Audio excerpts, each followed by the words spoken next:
استغفر الله العظيم استغفر الله العظيم استغفر الله العظيم. الفاتحة تبين تفضل وتعوذ رسول الله وعلى آله الرسول صلى الله عليه وسلم وعلى الكرام الصحابة والتابعين والتابعين ومن تبعهم بإحسان إلى يوم الدين خصوصا إلى الإمام حسن البصري والمولد الفقيه وعلى البصري الحسن والمنزل والفقيه وعلى المشايخ وإلى الإمام الرازي والمسلم وعلى الدين الوسط والمدني وخليفة الشيخ محمد حسن الألباني وشيخ من ولي سلام جل وسلم وسلم على محمد شيخنا محمد زين بن الأقماني وصولهم وفرائهم ولهم شهر رحمه الله وبركاته علينا من بركاتهم وأسرارهم ونفحاتهم وخصوصياتهم وكراماتهم ويحملنا بحمايتهم في الدنيا والآخرة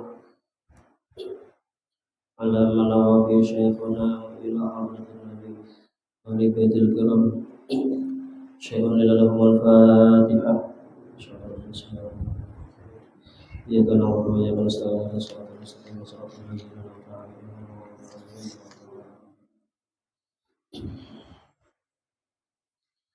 Assalamualaikum warahmatullahi wabarakatuh. Bismillahirrahmanirrahim. Alhamdulillahirabbil alamin wa bihi nasta'inu ala umuri dunya waddin. Wassalatu wassalamu ala asyrafil anbiya'i wal mursalin sayyidina wa maulana Muhammadin wa ala alihi wa sahbihi ajma'in. Subhanaka la ilma lana illa ma 'allamtana innaka antal alimul hakim wa la haula wa la quwwata illa billahil aliyyil azim wa la haula wa la quwwata illa billahil aliyyil azim wa la haula wa la quwwata illa billahil aliyyil azim. Rabbi shrah li sadri wa yassir li amri wa hlul 'uqdatam min lisani yafqahu qawli amma ba'du. Alhamdulillah, pertama-tama marilah kita bersyukur kepada Allah Subhanahu wa taala. Pada malam hari ini kita dikumpulkan Allah Subhanahu wa taala di masjid yang mulia ini dalam keadaan sehat walafiat. Salawat dan salam selalu tercurah kepada junjungan kita Nabi besar Muhammad beserta sahabat dan kerabat serta pengikut-pengikut beliau ila yaumil qiyamah. Amma ba'du. Dalam hari ini kita membaca manaqib Datuk Kalampayan sekaligus menghauli beliau, menghauli Datuk Kalampayan dan juga haul Datuk Kashful Anwar, pendiri Pondok Pesantren Darussalam. Beliau ini pimpinan Darussalam periode ketiga, dan juga sekaligus kita ikutkan haul daripada Imam Bukhari Muhammad bin Ismail Al-Bukhari, dan juga kebetulan malam ini di Wadah Kaiwat sebarang haulan juga lah. Jadi kita ikutakan juga haul Witan Kaiwat Haji Muhammad Basyuni bin Haji Abu Talha dan haul Haji Abu Talha bin Haji Abdul Samad. Kemudian juga haul Hajjah Fatimah binti Mas'udin bin Dadin. Kemudian haul Aminah binti Asfar dan yang lain-lainnya. Kita ikutakan haul sebagaimana haul yang dilakukan oleh Kiai Iwat di Sebarang. Jadi kita malam ini mudah-mudahan dapat barakah sahibul haul berataan, dan mudah-mudahan juga dapat barakah daripada Datuk Kalampayan. Amin ya rabbal alamin. Bismillahirrahmanirrahim. Alhamdulillahi ala ni'amihil mutawatirah wa ayyadihil mutakasirah, wassalatu wassalamu ala sayyidi ahli dunya wal akhirah sayyidina wa maulana Muhammadin dil mu'jizatil bahirah wa ala alihi wa ashabihi al-anjumi zahirah wa ashabihi zawil manaqibil fakhirah. Amma ba'du. Adapun kemudian daripada itu, maka berkata orang yang terlebih fakir, yang amat taksir dan rendah lagi dhaif dan banyak bebalnya dan banyak dosanya, yaitu Abu Abdillah Haji Muhammad Hudari bin Hasanah binti Alimul Fadil Haji Abdullah Khatib bin Alimul Fadil Haji Muhammad Saleh bin Khalifah Haji Hasanuddin bin Alimul Allamah Syekh Muhammad Arsyad bin Abdullah Al-Banjari Kalampayan. Nah, ini buku manaqib ini ulun langsung dapatkan dari pengarang kitabnya yaitu Guru Khudari. Alhamdulillah dari sempat beberapa tahun belajar lawan Sidin, lawan Guru Khudari. Dari Sidin ini keturunan zuriat Datu Kalampayan yang ke-6. Maka sebesar-besar harapan hamba kepada zuriat Maulana dan lainnya bahwasanya bersungguh-sungguh menghasilkan ilmu yang memberi manfaat. Karena sepanjang pengetahuan hamba tiada ada martabat yang lebih tinggi daripada martabat ulama, kemudian daripada martabat nubuwah, padahal ulama di akhir zaman ini tiap lalu dan masa selalu berkurang tiada bertambah. Nah, jadi Sidin mukaddimah manaqib Datu Kalampayan ini berharap jadi Sidin mudah-mudahan zuriat Datu Kalampayan ini mengikuti jejak langkah Datu Kalampayan, yaitu menghasilkan ilmu-ilmu yang bermanfaat, menuntut martabat yang tinggi, yaitu menjadi martabat ulama. Karena tidak ada martabat yang lebih tinggi daripada setelah martabat para nabi selain daripada martabat ulama. Kemudian ketahuilah bahwasanya dari buku perjalanan Maulana Muhammad Arsyad dan manaqib-manaqibnya sangatlah panjang. Maka hamba pendekkan dan setengahnya hamba tinggalkan karena takut akan kemegahan yang berlebih-lebihan, dan hamba membuat manaqib di dalam kitab ini untuk mengambil berkah aulia Allah supaya senang bagi orang yang mendengarnya, lagi pula supaya turun rahmat atas orang yang membacanya dan orang yang hadir mendengarkannya. Seperti sabda Nabi sallallahu alaihi wasallam, "Inda dzikril auliya tanzilur rahmat." Ketika dibaca hikayat kemuliaan wali-wali Allah taala itu, diturunkan oleh Allah beberapa rahmat atas orang yang membacanya dan orang-orang yang hadir mendengarkannya. Dan lagi hamba mengabulkan permintaan atas dorongan salah seorang anggota Yayasan Kubah Maulana Muhammad Arsyad, yaitu Haji Abdullah bin Al-Alim Al-Haji Husain bin Syekh Ali Makkah Al-Mukarramah. Nah, jadi si pengarang manaqib ini berdasarkan permintaan Sidin, diminta oleh zuriat Datu Kalampayan juga yang tinggal di Makkah. Aran Sidin adalah Haji Husain bin Syekh Ali Al-Banjari. Nah, ini yang mendorong Sidin, meminta Sidin untuk menyusun daripada manaqib Datu Kalampayan. Jadi manaqib Datu Kalampayan ini banyak yang dikarang oleh guru yang di dalam pagar, guru Irsyad Zain ada, guru manaqib yang dikarang oleh guru kita Munawar, guru Munawar ada. Jadi banyak beberapa manaqib yang pernah ulun ambil ijazah daripada manaqib Datu Kalampayan. Nah, kemudian syahdan sebesar-besar nikmat Allah atas ahli Banjar adalah mereka itu turun-temurun dahulunya di dalam qalbun jahilun, bahwa diadakannya seorang alim yang menghimpunkan ilmu zahir dan ilmu batin, yaitu Maulana Syekh Muhammad Arsyad Al-Banjari, nafa'anallahu bihi wa bi'ulumihi fid dharaini amin. Nah, jadi ini nikmat yang besar ujar Guru Khudari. Di negeri Banjar itu diadakan oleh Allah seorang ulama, yang mana ulama ini adalah orang yang menghimpunkan antara ilmu zahir dan ilmu batin. Beliau adalah Syekh Muhammad Arsyad Al-Banjari. Itu Kalampayan ini Sidin alimnya bukan hanya alim di bidang ilmu zahir, tapi ilmu batin pun Sidin alim luar biasa. Ilmu fikihnya alim, ilmu tauhid tasawufnya pun beliau alim luar biasa. Jadi ilmu zahir, ilmu batin dikuasai oleh Datu Kalampayan. Bahkan dalam cerita hikayat itu disebutkan Datu Kalampayan ini menguasai sebanyak 35 pak ilmu, 35 pan ilmu. Namun kita jangankan hendak menguasai, ngarannya kita kada tahu ya Pak. Apa-apa ilmu yang dikuasai Sidin itu. Kita tahunya tauhid misalnya kan, fikih, tasawuf, usul mausul, usul tafsir, usul hadis, usul fikih.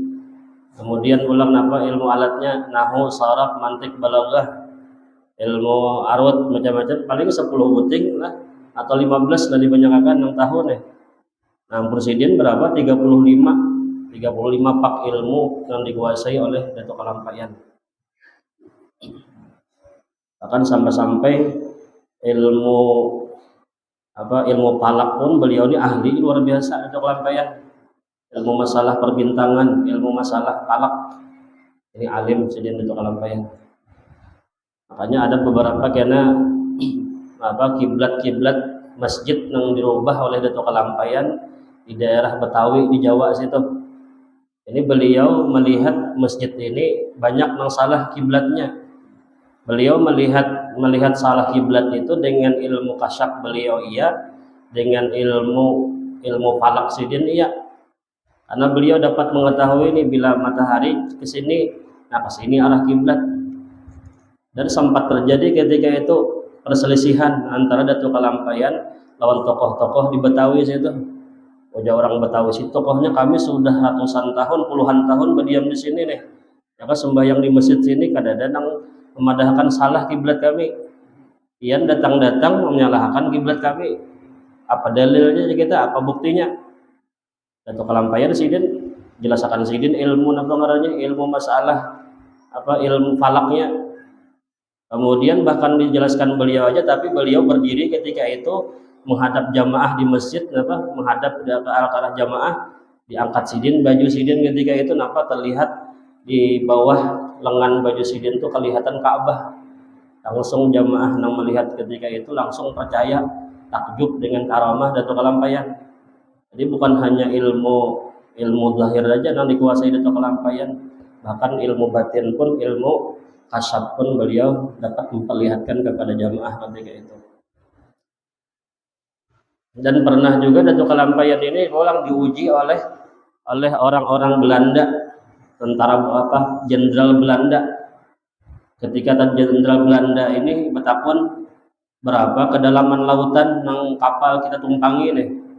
Datuk Kalampayan ketika itu dipadahkan sebagai pengacau, datang ke Betawi situ, ke Jawa situ, membuat orang abut juga, memadahkan kiblat salah macam-macam. Akhirnya dipanggil ketika itu jenderal Belanda, dipanggil di atas kapal.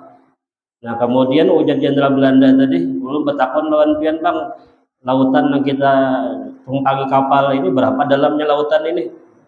Nah, Datuk Kalampayan sidin dengan ilmu zahir sidin pun melihat lautan ini berapa dalamnya, dengan mata batin beliau pun beliau melihat. Jadi Datuk Kalampayan, lautan yang sedang kita tumpangi kapal di atasnya ini dalamnya sekian. Datuk Kalampayan langsung disambat sidin. Akhirnya hendak membuktikan, diukurlah turunlah ketika itu seorang utusan jenderal tadi mau ukur ke bawah lautan. Ternyata apa yang disambat Datuk Kalampayan itu pas sesuai dengan ukuran yang disambat oleh Datuk Kalampayan. Nah ini alimnya Datuk Kalampayan ini bukan hanya ilmu zahir, tapi ilmu batin pun adalah beliau alim luar biasa. Ilmu palak ya, yang kita palak ya, palak beroko ya kabus ya palak ya. Sidin palaknya ilmu perbintangan, ilmu macam-macam tuh alim. Nah, ketika itu nang menguji jenderal Belanda itu ngarannya, ini sekedar tahu aja nih lah, nggak bisa mengarani anak lainnya kena nih lah. Nah, ini jenderal Belanda itu ngarannya Petrus Albertus Panderpara ngarannya. Yang penting ngalih mana ya lah, Petrus Albertus Panderpara. Ada Panderwara, ada Panderpara. Nah.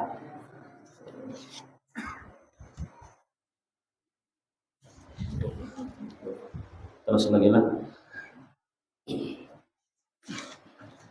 Nah, kemudian meriwayatkan asal Maulana Muhammad Arsyad dan manakibnya hingga wafatnya, khususan Alimul Allamah Haji Muhammad Khatib bin Alimul Allamah Haji Ahmad bin Maulana Syekh Muhammad Arsyad, terlebih sah pada riwayatnya ia menerima riwayat daripada bapaknya dan daripada segala bapak marinanya seperti Mufti Haji Jamaluddin dan Qadhi Haji Abu Su'ud dan Khalifah Haji Shihabuddin dan yang lainnya. Jadi banyak di sini dari mulut ke mulut kisah-kisah Datuk Kalampayan, tapi riwayat yang paling sahih ini adalah yang langsung keluar dari mulut anak-anak Datuk Kalampayan, dari Syekh Jamaluddin dan lainnya. Bermula Muhammad Arsyad ini adalah memiliki seorang ayah yang saleh yang bernama adalah Abdullah pada zaman Sultan Tahmidullah bin Sultan Tamjidullah. Jadi ngaran Abah Datuk Kalampayan ini Abdullah. Nah, dalam riwayat Abdullah ini asalnya dari India. Nah, orang asalnya dari India lah. Ada asli Kalimantan, asli Banjar ada. Memang merantau berdakwah sampailah ke Kalimantan, ke Martapura. Si Abdullah adalah. Dan beliau Abdullah ini adalah seorang laki-laki yang saleh, seorang laki-laki yang ahli ibadah. Jadi anak yang saleh itu biasanya terlahir kebanyakannya daripada kuitan yang saleh. Allah menjaga anak dan keturunannya berkat kesalehan orang tuanya. Jadi bila kita anaknya mendapat anak yang saleh salehah, maka memulainya itu dari kita seorang dulu. Jangan berharap menyuruh anak aja, nak sembahyang, nak misalnya mengaji, seorang saja sembahyang gak ada, mengaji gak ada misalnya. Ini ngalih kita maulah anak supaya jadi anak yang baik ini mungkin kita aja seorang kadang memperbaiki diri dulu. Ujar ulama, innallah yahfazul aulad wa auladil aulad bi ta'atil ajdad. Sesungguhnya Allah menjaga anak dan keturunannya ini berkat ketaatan nenek moyangnya, berkat ketaatan kainininya. Apabila kainininya orang baik, nah insyaallah lebih mudah anak itu menurun daripada kesalehan dan ketaatan orang tuanya. Ujar Sa'id bin Musayyib bila beliau mengatakan inni la utilus salah min ajlik. Beliau pernah mengatakan kepada anak Sidin, sesungguhnya aku memanjangkan salatku ini adalah karenamu. Artinya aku ini nakai jadi sembahyang banyak, jadi ibadah rancak banyak ibadah aku ini apa? Sebab karena hendak ikam ini menjadi orang baik. Artinya pengaruh daripada ibadah kuitan ini karena memberikan pengaruh kepada si anak. Kemudian pada satu kampung yang bernama Kampung Lugabang, tiada mempunyai anak, maka berdukacitalah si Abdullah tadi dengan istrinya, dan tadaruklah dan merendah dan berdoalah keduanya memohon kepada Allah akan dzurriat, maka diketahuilah oleh Allah ikhlas hati keduanya, maka dikaruniailah oleh Allah permintaan kedua orang tua itu, dan buntinglah istrinya Aminah kira-kira lalu masa buntingnya 6 bulan, maka melihatlah keduanya laki istri itu akan malam 21 Ramadan bahwa sekalian kayu dan batu tersungkap sujud kepada Allah dan air sungai beku, maka diketahuilah oleh keduanya bahwasanya malam itu adalah malam Lailatul Qadar, dan memohonlah keduanya kepada Allah mudah-mudahan anak yang di dalam buntingnya ini menjadi anak yang alim dan zuhud terhadap dunia. Nah, jadi berdoa sidin nih, berdoa lagi bini berdoa lawan Tuhan meminta agar diberikan anak. Nah, akhirnya setelah itu dikabulkan Tuhan permintaan sidin yang berdua tadi, Abdullah lawan Aminah. Ini nama kuitan Datuk Kalampayan ialah Abdullah dengan Aminah. Kemudian pada masa bunting 6 bulan, nah ketika itu mama dan abah Datuk Kalampayan ini melihat pada malam 21 Ramadan, melihat Lailatul Qadar, malam Lailatul Qadar, yang mana ketika itu dilihat kayu-kayu tersungkam, kemudian banyu sungai beku. Dan setelah mereka mengetahui malam itu malam Lailatul Qadar, maka permohonan yang dimohonkan oleh kedua orang tua Datuk Kalampayan itu agar anak yang dikandung ini menjadi anak yang alim, menjadi anak yang zuhud. Nah itu nang mula-mula didoakan sidin lawan anak kesan anak nih. Ada nang pas melihat Lailatul Qadar, ya Allah mudahan anakku ini jadi orang sugih ya nak. Dan anakku ini kena panjang umur. Padahal itu nang dipintakan kuitan sidin ini mula-mula nang didoakan sidin mudahan anak menjadi anak nang alim, anak nang zuhud.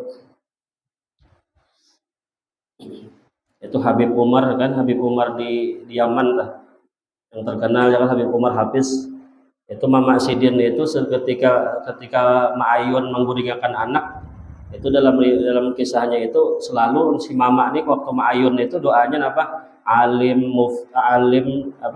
Alim dai itu aja doanya. Waktu Ma'ayun si Habib Umar nih lagi halus, alim dai. Mudahan jadi orang alim nang pendakwah, alim pendakwah. Ternyata dikabulkan Tuhan menjadi orang nang alim luar biasa dan bahkan ahli dakwah seluruh dunia Sidin. Dan sanaknya Habib Umar itu Habib Ali Masyhur, seorang mufti tarim. Itu waktu lagi halus Mama itu waktu Ma'ayun anak kakak Sidin itu apa doanya? Alim mufti. Mudahan jadi alim nang menjadi mufti. Nah, ternyata dikabulkan Tuhan jadi mufti tarim. Artinya doa kuitan ini ya kah makbul ya kah, dan Nabi doa kuitan itu bagi anaknya bagikan doa Nabi bagi umatnya. Jadi lagi halus pun waktu mengguringkan anak didoakan, anak di ayunan dizikirakan, dibacakan salawat ya supaya anaknya pendengarannya lagi halus itu zikir salawat ya kah. Waktu ayun anak lagi halus lagu dangdut diputarakan ya kalau lah. Ya anaknya menjadi penyanyi akhirnya gara-gara kuitannya lagi halus mayun aja di ayunan lagu dangdut lagu apa kan misalnya tah. Maka kebetulan si anaknya bilang bila dinyanyikan lagu dangdut lakas guring sekalinya. Imbah dinyanyikan bersalawat ya kan kadang guring kayaknya. Cagat matanya jadi membacakan salawat ya cagat matanya. Ya mungkin cagat tuh karena karamian kira-kira ya kan lah. Jadi kada guringnya. Tapi wah mandangan lagu dangdut suara kuitan mina kada bagus jadi anak baik guringnya sudah muyak mandangan. Ya nang akhirnya mbah anak mengguringkan dangdutakan si anak. Maka manakala sempurna bulannya beranaklah Aminah tadi seorang laki-laki pada malam Kamis jam 3 dini hari tanggal 13 Safar 1122 dan dinamailah Muhammad Arsyad. Tapi Muhammad Arsyad ini nama setelah berganti lah nama awalnya itu Muhammad Ja'far karena Sidin. Dan Kalampai ini asalnya lagi halus itu Muhammad Ja'far. Kemudian diganti dengan Muhammad Arsyad. Dan Sidin ini berlima badang sanak. Anak nang paling tatoha itu Datuk Kalampayan Muhammad Arsyad. Anak nang kedua adalah Haji Zainal Abidin. Kemudian anak nang ketiganya itu Zainal Abidin. Yang keempatnya bebinian Diang Panangah. Karena itu Diang Panangah. Nah kemudian yang kelimanya itu Nurmin. Bidang sanak Datuk Kalampayan ini berlima badang sanak Sidin. Datuk Kalampayan anak nang paling tua.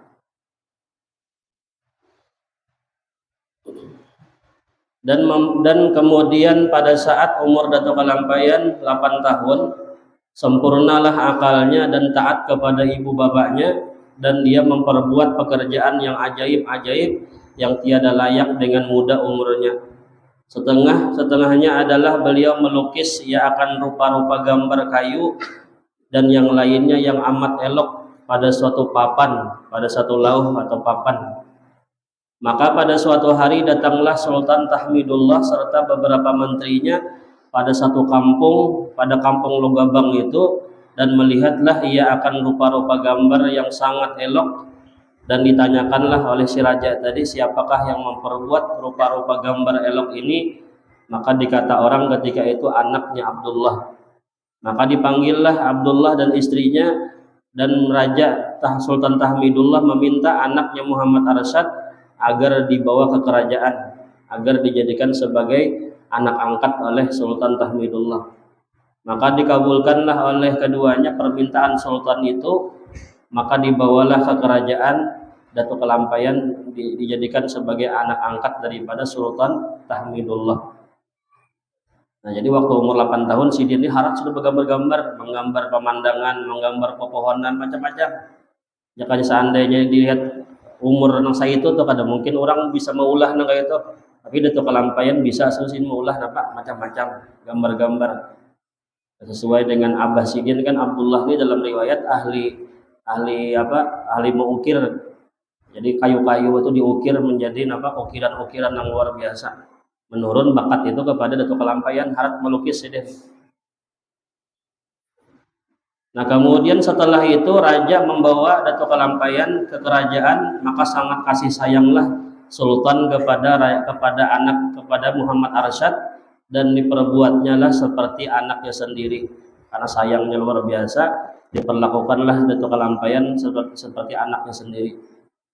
Kemudian diserahkanlah oleh raja kepada guru mengaji Al-Quran dan lainnya, dan diketahuilah oleh guru-gurunya bahwasanya Muhammad Arsyad kecil ini sangat cerdas dan menguasai semua bidang-bidang ilmu yang dipelajari. Kemudian dikhabarkanlah kepada raja, maka bersengatan sukalah raja dan mencita-cita raja itu untuk menyekolahkan nantinya Muhammad Arsyad mengaji di Makkah Al-Mukarramah, di Makkatil Musyarrafah. Nah, kemudian lagi adat sultan pada tiap-tiap malam menghimpunkan beberapa menterinya pada suatu tempat menjaga rumah, dan adalah Maula Muhammad Arsyad tidur ia serta beberapa menteri. Pada akhir malam bangunlah seorang menteri yang tidur bersama-sama dengan Muhammad Arsyad, dan dilihatnya Muhammad Arsyad itu terangkat dari tempat tidurnya kira-kira sehasta. Jadi guringnya Datuk Kalampayan ini dilihat oleh menteri ketika itu melayang, ada berabah di kasur ada, tapi melayang di udara nih kira-kira sehasta terangkat. Kemudian dipeganglah oleh menteri itu akan Muhammad Arsyad, dan kemudian jatuhlah Muhammad Arsyad dan menangis. Dan kemudian ditanya oleh menteri tadi, sebab apa engkau menangis? Jawaban Muhammad Arsyad, aku bermimpi akan seorang laki-laki, dia membawa akan daku naik ke atas langit, kemudian engkau pegang aku, maka bangunlah aku. Jadi Datuk Kalampayan ini mimpi sidin dibawa seorang laki-laki isin ke atas langit. Jadi guringnya itu melayang, naik dari atas kasur. Kemudian Datuk Kalampayan melihat ia akan malam Lailatul Qadar. Tatkala diketahuinya, maka memohonkanlah Datuk Kalampayan ilmu yang memberi manfaat dunia dan akhirat bagi dirinya dan zuriatnya hingga 7 turun.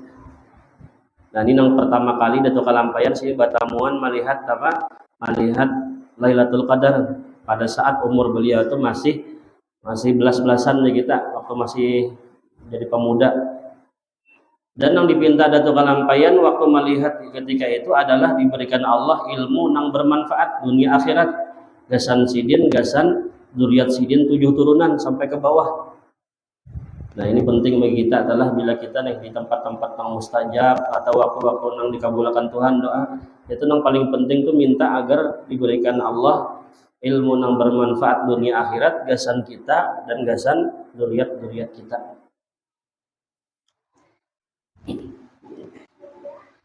Dan setelah itu Datuk Kalampayan dikawinkan oleh raja dengan seorang perempuan yang bernama Tuan Bajut. Dan setelah itu buntinglah istri Datuk Kalampayan yang pertama, bunting muda. Nah, dan setelah itu berangkatlah Datuk Kalampayan beliau ke Makkatil Musyarrafah dengan belanja atau ongkos sultan, dan tinggal di Makkatil Musyarrafah mengaji kepada guru-guru yang mengajar di Masjidil Haram. Guru beliau yang terlebih besar ketika itu adalah Al-Alimul Allamah Syekh Athaillah bin Ahmad. Jadi waktu Datuk Kalampayan tolak ke Makkah ini sidin sudah kawin, ya kan, dikawinkan raja lawan bebinian ngarannya Tuan Bajut. Bini pertama Datuk Kalampayan nih, orangnya bungas luar biasa.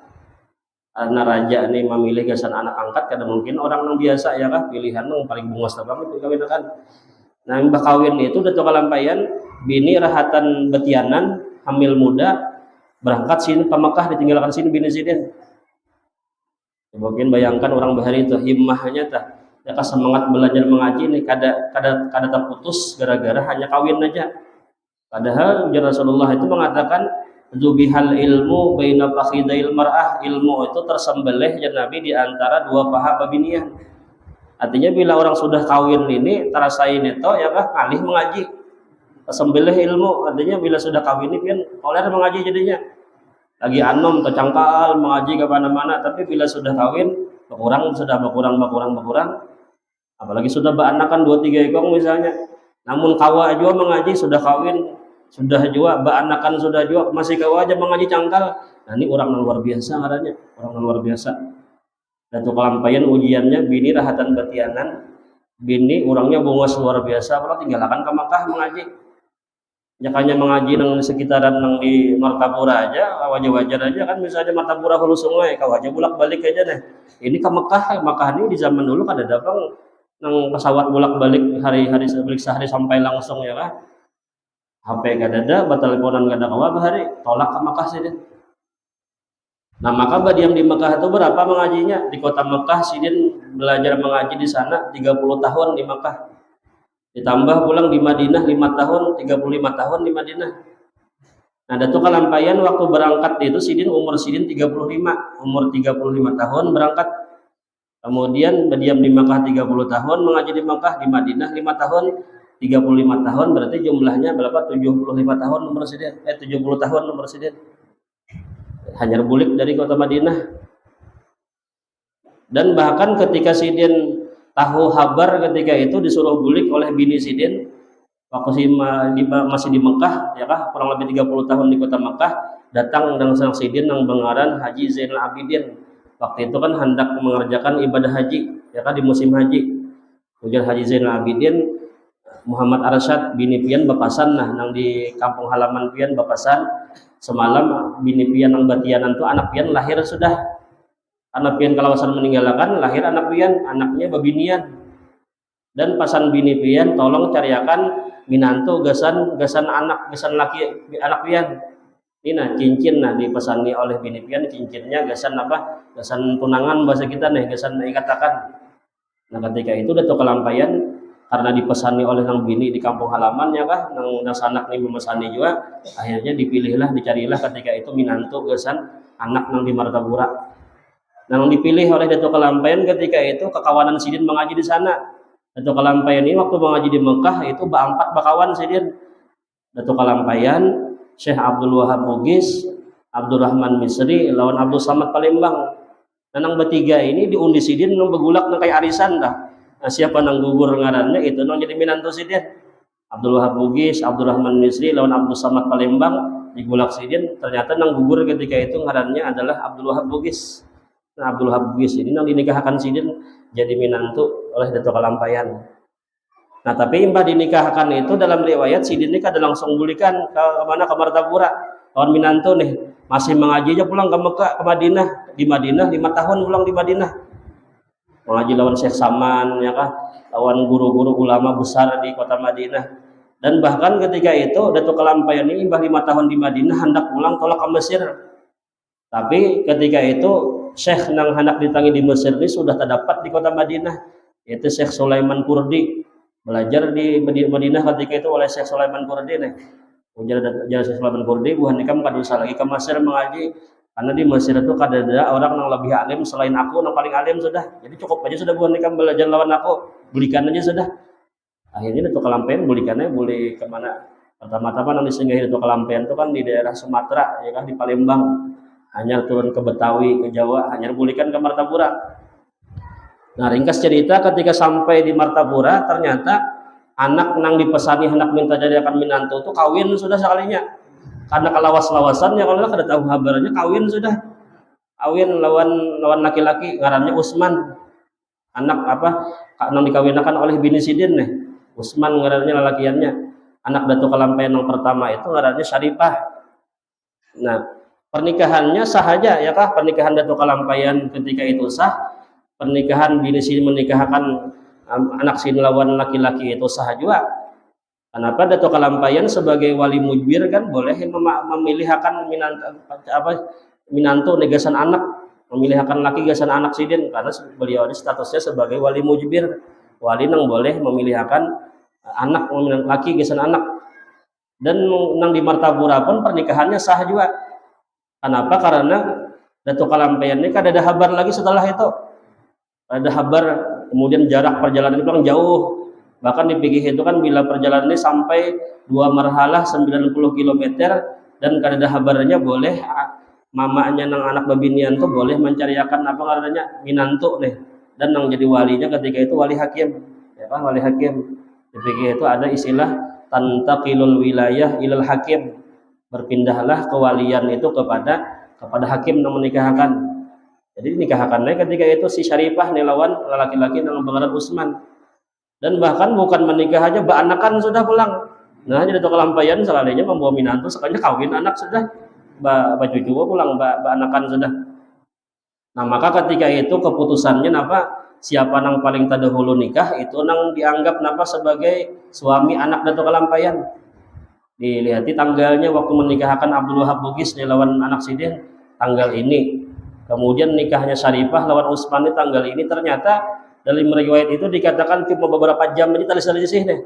Beberapa jam itu selisih waktunya, dan yang terdahulu adalah perkawinan Abdul Wahab Bugis yang di Mekah. Nah akhirnya dipasah ketika itu pernikahan Utsman lawan si Syarifah tadi pasah. Dipasah ini bukan ditalak, kada pasah ini dibatalkan, ya kan?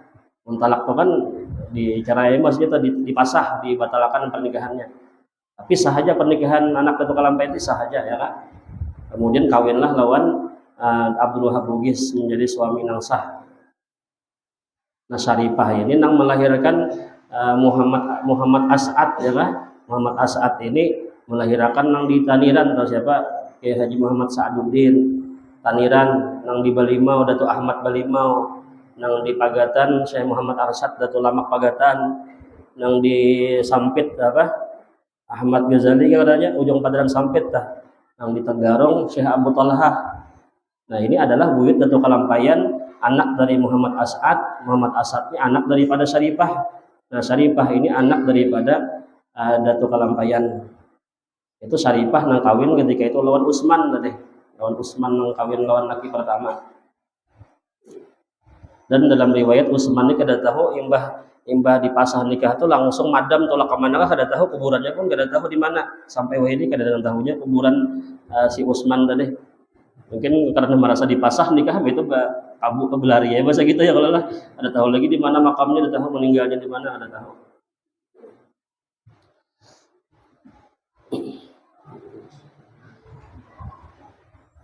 Nah kemudian maka hasillah ketika itu oleh Datuk Kalampayan banyak beberapa pan ilmu, bahkan ada yang mengatakan 35 pak ilmu.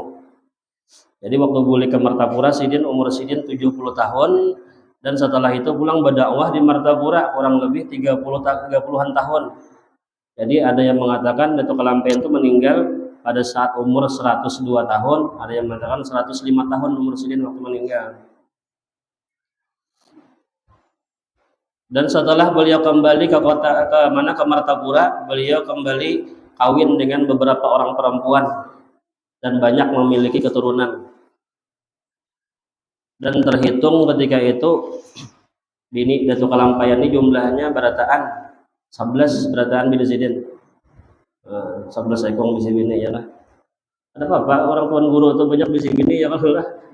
Orang alim ya kalau, tapi anaknya dasar buju-buju dididik jadi orang alim juga. Amun seorang mau ukir bini, mau ukir anak, tapi kada tahu digaduh-gaduh ya kalau, jadi apa anak. Jumlahnya 11 bini Sidin nih. Nah ini ngaran-ngarannya nih. Pertama bini Datuk Kalampayan yang pertama tadi Tuan Bajut. Bini beliau yang kedua adalah Tuan Bidur. Yang ketiga Tuan Lipur. Yang keempat Tuan Guat Nio. Yang keturunan Cina adalah yang melahirkan Buan Datuk Abdul Samad, Buan Kaiwat itu daripada bini Datuk Kalampayan yang marga Cina. Makanya Buan kayak bawah itu kan sipit-sipit mata ya kan, karena memang anak bini Datuk Kalampayan yang marga Cina. Kemudian lagi Turiyah dan Ratu Aminah, Tuan Palong, Tuan Kadar Manik. Jadi bebinian dah itu disambat Tuan ya kan, panggilannya Tuan. Kemudian Markidah, Tuan Liuh dan Tuan Tuadai. Dan terakhir bini Datuk Kalampayan yang ke-11 Tuan Tuadai ngarannya. Dan ketika beliau Datuk Kalampayan meninggal dunia, beliau meninggalkan 30 orang anak dan beliau meninggalkan 114 cucu berataan. Waktu meninggal nih bini 11 hitungannya kan, anak 30 waktu meninggal tuh, kemudian cucu 114 berataan. Ini jakanya baulah kampung nih, kawasan kampungan ya lah. Yang besaruan kan lagi mengiyawi orang seperanakan aja berataan. Tapi berataan alim-alim berataan kita lihat di daerah Kalimantan khususnya tuh, bila ada makam-makam karamat ya kan, lihat aja silsilahnya Datuk Kalampayan, Al-Banjari ujungnya. Wilayah Kalimantan Selatan, Utara, Timur dan seterusnya ya kan. Ini bukan murid Datuk Kalampayan aja di mana-mana. Dan kemudian Datuk Kalampayan setelah itu beliau turunlah ke Jawi atau ke Jawa, hingga sampailah beliau di Betawi, dan berhimpunlah di Betawi itu dengan sekalian ulama-ulamanya kepada kepala mereka Al-Alimul Allamah Syekh Abdul Qahar. Kira-kira Datuk Kalampayan beliau tinggal di Betawi itu 2 bulan, maka hasillah di Betawi itu beberapa banyak mudzakarah dan munazarah segala pan ilmu, hingga didapatnya itu berkenal-kenalan dengan beberapa pendeta Nasrani dan jenderal-jenderal Belanda. Walhasil akhirnya diperolehnya segala kesukaan sebab perhimpunan ulama-ulama Mekah dan Betawi dan pendeta Nasrani dengan bercerita-ceritakan dan berjamu-jamuan makan dan minum. Dan hasillah pula baginya beberapa hadiah dari ulama dan orang kaya dan anak-anak negeri. Maka di dalam 2 bulan itu seperti berhari raya, bersukaan dan berjamu-jamuan makan dan minum. Maka selama Maulana Muhammad Arsyad di Betawi, banyak masjid-masjid yang didatangi oleh Muhammad Arsyad sembahyang berjamaah dengan masyarakat sekitar. Ketika Muhammad Arsyad bersama rombongan tiba di Masjid Jembatan 5 Betawi, Jakarta, maka nampak oleh beliau ketika itu arah kiblat masjid tersebut terlalu mereng ke kiri. Lalu hal itu dikemukakan kepada tokoh-tokoh masyarakat dan sekitarnya, namun tidak mendapat sambutan yang baik dan semestinya. Ini masih ada tubuhnya, ada nih batu yang tertulis di muka Masjid Jembatan 5 nih, masih ada tanda tangan Datuk Kalampayan. Belum pernah waktu ke Betawi itu ke Masjid Jembatan 5 ini masih ada tanda tangan Datuk Kalampayan di situ. Dibenarkan arah kiblat tanggal ini, bulan ini, masih ada catatannya di muka masjidnya Masjid Jembatan 5. Beliau Datuk Kalampayan ada mengarang kitab Mas'alatul Qiblah fil Betawi. Nah, ini kiblat Masjid Jembatan 5 ini putarannya ketika itu 45 derajat putarannya. Jauh benar deh herengnya nih dari arah kiblat ya, 45 derajat. Dan kemudian ketika itu orang-orang tokoh ketika itu hampir tidak menyambut dengan sambutan yang baik. Maka melihat hal yang demikian itu, maka Syekh Muhammad Arsyad beliau langsung berdiri ke hadapan jamaah dalam masjid tersebut dalam posisi arah kiblat yang sebenarnya. Sambil beliau mengacungkan tangan beliau, maka nampaklah di celah-celah lengan baju beliau ketika itu Ka'bah yang langsung dapat dilihat oleh para jamaah yang hadir. Maka arah kiblat ketika itu dipalingkanlah ke kanan sebanyak 25 inilah 25 nang pemutarannya nih. Nah, kemudian masjid yang juga dibenarkan oleh Datuk Kalampayan adalah masjid di daerah Pikujan Luar Batang. Nah, ini nang pemutarannya nang 45 derajat. Dan juga beberapa masjid yang dibetulkan oleh beliau.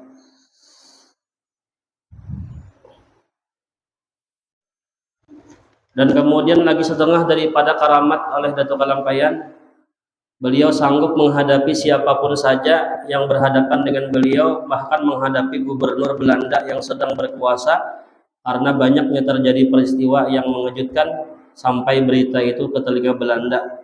Maka Muhammad Arsyad beserta rombongan dipanggil karena beliau dianggap dan dituduh sebagai pengacau yang meresahkan masyarakat. Maka Datuk Kalampayan dan rombongan dipanggil dengan alasan mengadakan sebuah pertemuan dan jamuan menyambut para tamu yang datang di atas sebuah kapal yang sudah dipersiapkan sebelumnya. Maka bagi Muhammad Arsyad dalam memenuhi panggilan pertemuan itu, beliau tidak merasa ragu dan kaku dan dalam segala hal. Dengan sikap tanggap beliau menghadapi sesuatu, maka mengertilah beliau maksud dan tujuan Belanda mengadakan pertemuan itu. Kepada beliau ditanyakanlah kepada beliau ketika itu beberapa banyak masalah-masalah ilmu, namun semuanya terjawab dengan baik dan sempurna.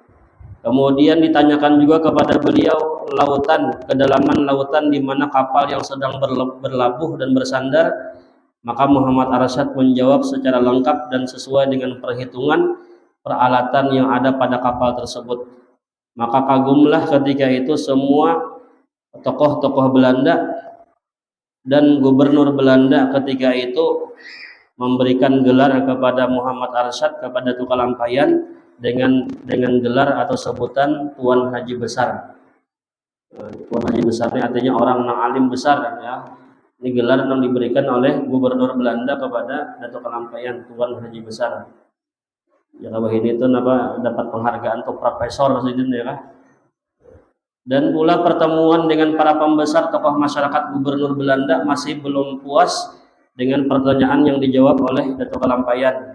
Kemudian ditanyakan kembali kepada Datuk Kalampayan, apakah daripada isi yang ada di dalam buah kelapa itu? Karena Datuk Kalampayan ketika itu dijamui dengan apa? Buah nyiur nih. Buah nyiur ditakoni oleh Belanda, dalam buah nyiur itu apa? Jadi Belanda nih. Maka dijawab oleh Datuk Kalampayan ketika itu, dalam buah nyiur ini ada air, dan di dalam airnya ini ada iwaknya aja Sidin. Akhirnya orang Belanda ini bingung, ada mungkin ada iwak dalam buah nyiur. Nyiurnya belum babalah lagi. Ya kayaknya dibelah pada dulu kan dibuati istilah.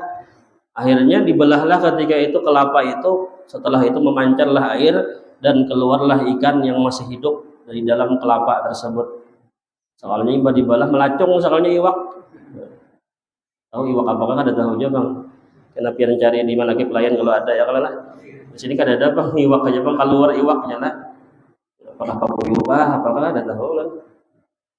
Maka heninglah suasana dan kagumlah melihat kejayaan ilmu yang dimiliki oleh Datuk Kalampayan, yang ingin menjawab, yang ingin mempermalukan beliau. Dan demikianlah karamat Syekh Muhammad Arsyad Al-Banjari yang terjadi ketika itu, yang dihadapkan dengan orang-orang yang tidak sepaham dengan beliau. Dan kemudian Muhammad Arsyad ini beliau tiba di Banjar pada bulan Ramadan tahun 1186. Maka Muhammad Arsyad mengarang beberapa kitab dengan bahasa Melayu dengan isyarat Sultan Tahmidullah. Jadi itu Kalampayan di sini sebelum mengarang kitabnya seberataan ini permintaan oleh Kuitan Angkat Sidin, yaitu Sultan Tahmidullah Raja Banjar. Di antaranya karangan beliau adalah kitab Tuhfatur Ragibin dan kitab Qaulul Mukhtasar dan kitab Usuluddin dan kitab Tasawuf dan kitabun Nikah, kitabul Faraid, kitab Wardatul Murtadin, dan yang terlebih besar karangan beliau adalah kitab Sabilal Muhtadin Litafaqquhi fi Amriddin yang telah masyhur di mana-mana. Nah, banyak di antaranya kitab yang lain adalah Ilmu Falak, Kanzul Ma'rifah, Fatawa Sulaiman Kurdi, banyak kitab karangan Datuk Kalampayan. Dan kemudian Muhammad Arsyad Datuk Kalampayan beliau wafat di Martapura pada tahun 1227, dikuburkan di Kalampayan, dan yang maklum dan masyhur diziarahi oleh ahli negeri. Maka seyogianya hendaklah lebih dahulu bagi orang yang berziarah ini beradab meminta izin hormat kepada penjaga makam. Nah, Datuk Kalampayan beliau wafat pada tahun 1812 Masehi ataupun tahun 1227 Hijriah, yaitu pada umur 102 tahun. Dan di sini tertulis 102 tahun lah, ada yang mengatakan 105 tahun. Jadi waktu wafat itu beliau meninggalkan 30 orang anak dan 114 cucu. Dan beliau memiliki istri sebanyak memiliki 11 orang. 11 orang istri Datuk Kalampayan. Mudah-mudahan beradaan kita dapat barakah daripada Datuk Kalampayan, dapat madat daripada beliau. Mudah-mudahan segala hajat kita dikabulkan Allah Subhanahu wa taala. Nah, kemudian di sini ada salawat karangan Datuk Kalampayan. Jadi waktu ulun dapat ijazah ini manakib ini dulu ijazahkan juga oleh guru Khudari salawat ini, salawat daripada karangan Datuk Kalampayan. Nah, ini salawat ini dikatakan fadilatnya itu sekali membaca sama dengan sekali khatam dalail pahalanya. Sekali membaca sama dengan membaca satu khatam dalail khairat. Nah, ini salawat ulun bacakan adalah setelah ini kena ulun ijazahkan kemudian. Bunyi salawatnya, Allahumma salli wa sallim wa barik ala sayyidina Muhammadin awali makhluqatika nurin min nuri zatik wa rasulik rahmatan min indik tursiluhu rahmatan lil alamin. Wa salli wa sallim adada qudratika wa iradatika wa ilmikal awwalin wal akhirin. Rabbi ghufir warham ala azwajih wa dzurriyyatih wa ashabih wa ala tabi'it tabi'in minal awliya wal ulama wa syuhada'i wa salihin wa ala walidina wa ikhwanina muslimin wal mu'minin walhamdulillahi rabbil alamin. Nah, ini salawatnya, salawat karangan Datuk Kalampayan. Karena jangan bila ulun ijazahkan karena pian sahutilah kami terima itulah.